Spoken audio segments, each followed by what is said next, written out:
भरा गया था और तकरीबन 4 लाख अभ्यर्थियों की दौड़ की प्रक्रिया इसमें समाप्त हो चुकी है।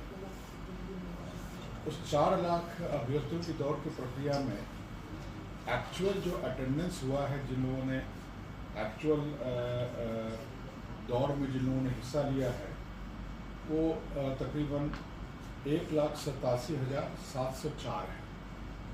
ये 4 लाख तक के करीब रोल नंबर तक की दौड़ हुई है, और रोल नंबर नहीं, मतलब 4 लाख संख्या में दौड़ हुई है। रोल नंबर का आगे पीछे हो सकता है। इसमें 1,87,704 लोगों ने दौड़ में हिस्सा लिया है, और जो सफल हुए हैं दौड़ में और चेस्ट नापी के बाद जो उनका भरता था, वो 1,17,031 लोग अभी तक सफल हैं। अभी तकरीबन 1,13,14,000 की दौड़ अभी और बची हुई है। तो हमारे जो 6 केंद्र हैं, चयन परिषद 1 है रांची स्मार्ट सिटी में, चयन परिषद 2 है झारखंड जगुआर रांची में, 3 है पुलिस केंद्र गिरिडीह में, 4 है JPTC पद्मा हजारीबाग में, 6 है जमशेदपुर CTC मुसाबनी में, और 7 है साहेबगंज जैप 9 के परिसर में। तो इन सब जगहों पर अब हम लोग जो 2 दिन का हमारा बचा हुआ था, 3 और 4 का, ये हम लोग 10 तारीख से प्रारंभ करेंगे। इसी महीने के पहले हम लोग प्रतिदिन 6,000 लोगों को बुला रहे थे। अब यह निर्णय हुआ है कि प्रतिदिन 3,000 लोगों को हम लोग सभी केंद्रों पर आमंत्रित करेंगे। तो जिनकी दौड़ 3 तारीख को थी, 3 सितंबर को थी, वे अब 10 और 11 को, पहला 3,000 10 तारीख को, अगला 3,000 11 तारीख को दौड़ेंगे। जिनकी दौड़ 4 तारीख को थी अंतिम दिन, वे अब 12 और 13 को दौड़ेंगे। तो ये 6 केंद्रों की बहाली जो है, ये 13 तारीख को हम लोग समाप्त हो चुके हैं। उसके बाद हमारा बचेगा पलामू का चियाकी केंद्र। तो यह निर्णय लिया गया है कि पलामू के चियाकी केंद्र में जिन लोगों की दौड़ बची हुई है, उनकी दौड़ अब पलामू में नहीं करके उनको शेष जो 6 हमारे जगह हैं, उन 6 स्थलों पर उनको डिस्ट्रीब्यूट कर दिया जाएगा। तो ये चूँकि 14 से लेकर के 17 तक अवकाश है, इस बीच में मिलादुन्नबी का भी पर्व है, और विश्वकर्मा पूजा है, और संभवतः कर्मा का भी डेट निकला हुआ है। तो इसलिए 14 से 17 हम लोग कोई बहाली नहीं कर पाएंगे, और 17 को तो विश्वकर्मा पूजा के दिन तो गाड़ियों का आवागमन भी बाधित रहता है। 18 नहीं, 19 और 20 को जो पलामू के जो लोग बचे हुए हैं, पलामू में 42,000 लोगों की नियुक्ति अभी बची हुई है। उस नियुक्ति को शेष 6 केंद्रों में 19 और 20 तारीख को संपन्न किया जाएगा।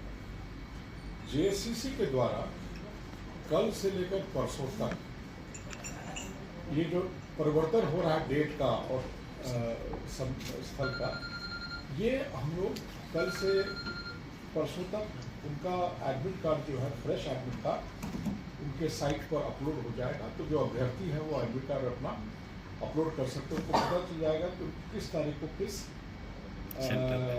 सेंटर पर पहुंचना है।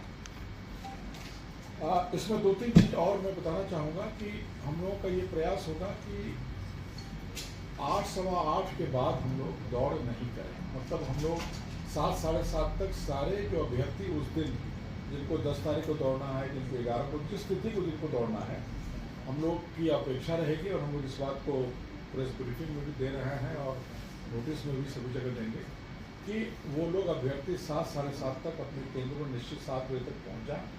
6 बजे मैंने एक बार 7 के पहले पहुँच जाएँ, ताकि उनका पंजीकरण करते हुए उनकी दौड़ की स्थिति हम लोग उस दिन बना लें। तो ताकि हम लोग 9, सवा 9 के बाद हम लोग दौड़ नहीं कराएं। ये एक सरकार का है कि थोड़ा मौसम जब तक कूल रहता है तब तक हम लोग दौड़ करा दें।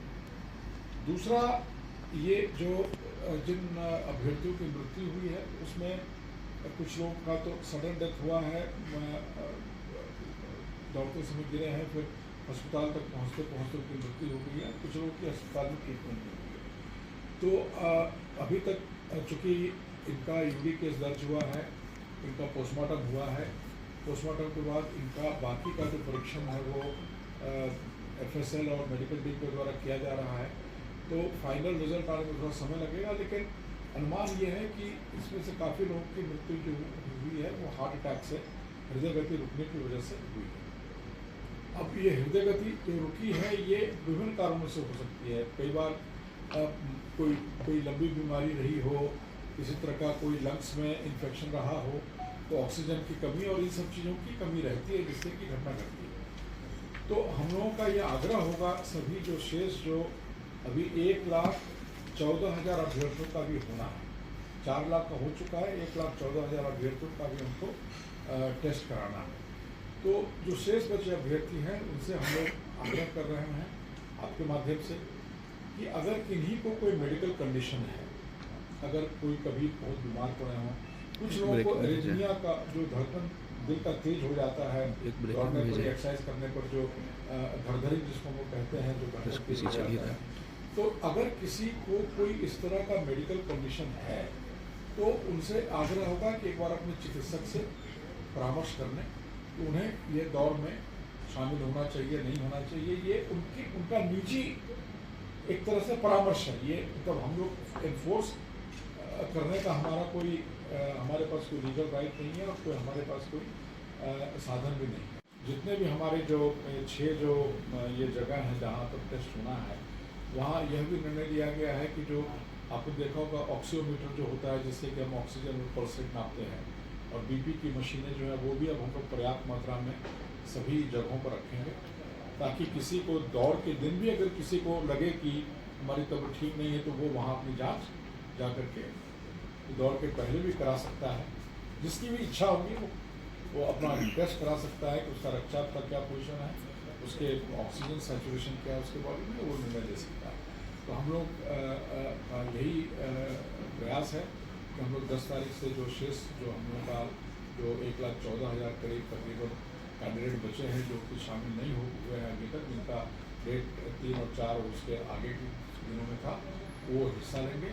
और हम लोग इसको 13 तारीख तक 6 केंद्रों का और 19 और 20 को जो पलामू के जो शेष बचे हुए थे उनको तो 19 और 20 तक हम संपर्क करा करके हम उसकी सूचना DHC। पलामू क्यों कैंसिल किया गया? पलामू का सिर्फ जो स्थल है वहाँ हम लोग नहीं करा रहे। कैंसिल मतलब उसको कैंसिल मतलब नहीं मतलब स्थल कैंसिल, स्थल तो हम लोग पलामू नहीं कराएंगे। पलामू को चेंज करके हम लोग बाकी 6 जगह डिस्ट्रीब्यूट मेडिकल कैंप लगाने वाले